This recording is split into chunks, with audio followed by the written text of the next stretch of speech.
And that brings me to my next point about you dudes. Like, look, if you a type of guy and you know that you're objectively knocking it out the park, and you come across a woman who just isn't cooperating, you got to understand that like, you know, it's not you, it's her.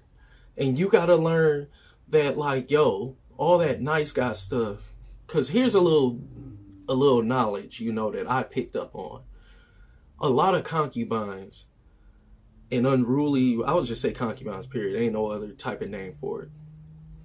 They came from a background of being violated by seemingly nice guys, maybe through childhood, teenage, and, oh man, horribly so, adulthood. Like, one of the things that you could benefit from is actually being friends with some of these women, and for them to open up to you and tell you about what they've been through. And they'll tell you about, heck, maybe even sometimes a dude from even a year ago that came off like he was so nice in the beginning, came off like he was so generous and nice and helpful, but all that was, and RIP the sinful, just made the charm and disarm you so that he could get you into a vulnerable spot and pounce on you.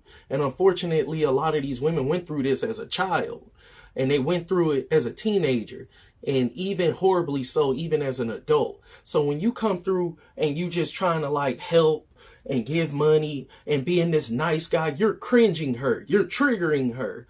And like I said, you got to realize that like, you know, like all that nice guy stuff, you're literally cringing her soul. You're literally triggering her back. Like, dang, that last guy was nice.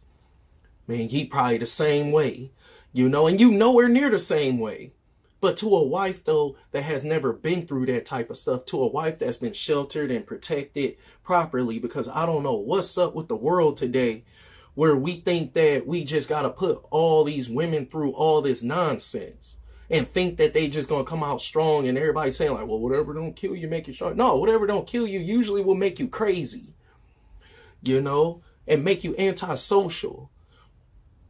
A wife type that never been through that stuff, that expects kindness, that had a father in the home, you know, that did nice things for her unconditionally without expecting anything in return, especially sexually, you know, she will worship that. She will worship your kindness. So if you're a guy and you're running across a woman who is literally like, you know, just not positively receiving all the good that you're bringing, all the kindness, all the productiveness, all the helpfulness positively, then you gotta like be like, okay, I know what it is. I gotta leave and keep searching for my wife, because she will never relate to it positively. You're triggering her. And like I said, you triggering her, and then you also cringing her. You're sending her back flashbacks. That's why you wondering like, dang, I did all this and she still cheated. I did all of this, because she's projecting, because she can't hurt that dude who did whatever he did to her back when she was a child, teenager, or adult, but she could hurt you, and she's projecting onto you the feelings that she wants to project onto that guy that violated her. And like I said, through understanding alleviates all suffering.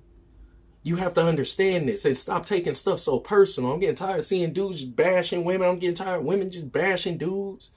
You know, you have to understand each other and stop taking stuff so personal.